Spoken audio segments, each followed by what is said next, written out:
Hello, hello les amis, hello, hello guys. J'espère que vous allez bien. Moi, ça va super bien. Ah, vous voyez, j'ai investi dans le micro, hein. J'ai mis le micro d'eau là. Voilà, c'est quelqu'un qui m'a conseillé ça. Voilà, afin d'avoir un bon volume, un bon son. Donc, j'essaye mon micro avec vous et j'espère que vous m'entendez très bien. Alors aujourd'hui, je voulais qu'on parle de la discrétion. L'importance de d'être discret, de garder sa vie discrète, de garder ses objectifs, ses rêves cachés, voilà, de ne pas les divulguer, de ne pas parler à tout le monde de sa vie. Vous avez vu, j'ai fait une vidéo là sur TikTok où j'étais en train de danser, voilà, à la célébration de l'obtention de mon permis. Si vous regardez bien, je n'ai jamais parlé de ça à personne, à qui que ce soit. Je n'ai pas dit à quelqu'un que je suis en train de faire le permis, non. J'ai juste mis cette vidéo pour célébrer l'obtention de mon permis. C'est-à-dire que j'ai attendu de l'avoir eu pour le célébrer. Voilà, quelqu'un pourrait dire, mais oh, tu pouvais cacher, mais que je le cache ou pas, vous allez me voir un jour dans la ville en train de conduire. Donc, voilà, moi, je préfère lorsque voilà lorsque tu montres tes réalisations, voilà, lorsqu'on voit que tu l'as déjà en fait, tu as déjà atteint cet objectif là, tu peux le divulguer. Et moi je pense que ça devrait être ainsi. Voilà, il n'y a pas de mal à montrer qu'on a atteint telle chose. Il n'y a pas de souci à cela. Mais lorsqu'on est en train de planifier cette chose, lorsqu'on est en train, qu'on est encore dans cette chose, c'est pas bon de divulguer ça.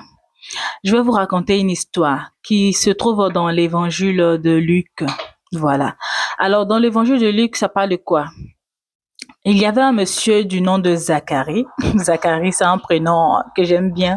Zacharie, Isaiah, voilà, c'est des beaux prénoms chrétiens. Bon, bref, on rentre dans le vif du sujet. Donc, il y avait un monsieur qui s'appelait Zacharie.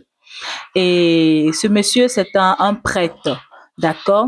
Et il était à l'époque, il était prêtre à l'époque d'Hérode, le roi Hérode, celui-là qui recherchait Jésus dès sa naissance, le roi Hérode. Donc, Zacharie était à cette époque-là prêtre. Alors, les prêtres, il faut savoir, les prêtres dans la Bible, c'est ceux qu'on appelle aussi des sacrificateurs. Donc, souvent, on dit prêtre sacrificateur, ou on dit des sacrificateurs, ou tout simplement des prêtres. Alors, ce sont des gens, voilà, des hommes de Dieu qui étaient chargés de faire le rituel, c'est-à-dire les prières, les petites célébrations qu'on fait, les offrandes à l'autel, voilà, vis-à-vis pour adresser nos prières à Dieu. C'était ceux-là qui se chargeaient de ça. Donc, on les appelait les prêtres. Voilà, comme ce que font nos prêtres actuellement, c'est un peu le même rituel. Et donc, Zacharie était un prêtre. Et Zacharie, il avait pour épouse Élisabeth. Et Zacharie et sa femme Élisabeth étaient d'un certain âge où ils ne pouvaient plus concevoir d'enfants parce que voilà, ils sont un peu âgés et tout ça. D'accord? Et un jour, Zacharie, pendant qu'il va faire le rituel et tout ça, il y a un ange qui l'apparaît. C'était l'ange Gabriel. Et l'ange Gabriel qui lui dit, écoute, Zacharie, tu auras un enfant, voilà. Et Zacharie, il était tellement étonné de voir un ange vraiment l'apparaître. Il était aussi effrayé et tout. Et l'ange savait que vu l'état dans lequel, pardon, Zacharie était, il risquait de divulguer ça aux gens. Alors l'ange l'a rendu muet, tu vois. Et voilà, donc la femme de Zacharie, elle était enceinte, elle a caché la grossesse jusqu'à, voilà, je crois jusqu'au 5e mois et à quelques mois encore plus. Et puis après, elle a annoncé aux gens, mais elle a gardé ça discret. Et vous savez quoi? C'est ce même exemple-là que nous devons avoir. C'est cette manière d'être là que nous devons appliquer dans nos vies. Lorsque tu as un projet et que ton projet est encore au stade embryonnaire, tu dois éviter de parler de ça aux gens. Lorsque tu es en train de faire quelque chose et que cette chose est encore au stade embryonnaire, est encore dans l'œuf, tu dois éviter de parler de ça. Tu dois éviter de tuer l'œuf. Parce que le fait de parler déjà, vous savez, même quand tu ne dis rien, il y a des gens qui sont là, qui sont toujours en train de guetter ta vie. Le monitoring spirit, c'est-à-dire quoi? C'est-à-dire les caméras spirituelles. Ils sont là tout le temps en train d'observer ta vie.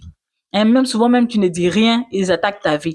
Donc, c'est pas quand tu vas divulguer là, ils vont rien faire. Là, même, c'est encore pire. Donc, raison pour laquelle il faut éviter de parler de ces projets au stade embryonnaire. Tu fais ton projet, tu réalises tes rêves et puis tout le monde voit. Parce que quand tout le monde voit, tout est déjà accompli.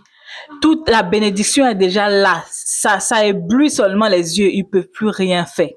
C'est de ça qu'il s'agit.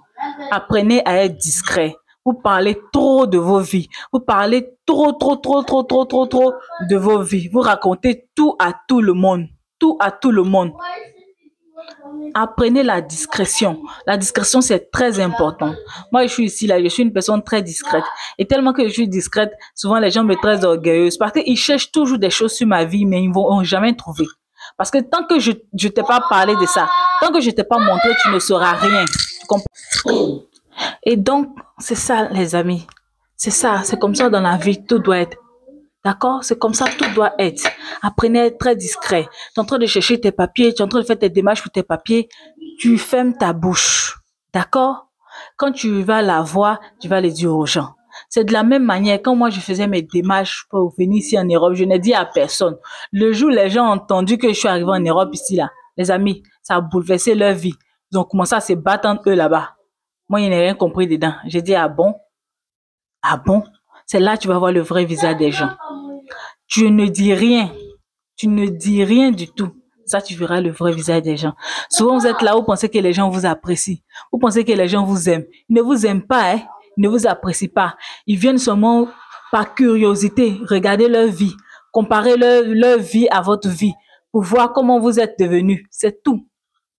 C'est pas parce qu'ils t'aiment. Et toi, tu te lèves, bouilla, tu prends tes pieds, tu t'en vas raconter ta vie que je suis en train de faire ci, je suis en train de faire ça. Apprenez la discrétion.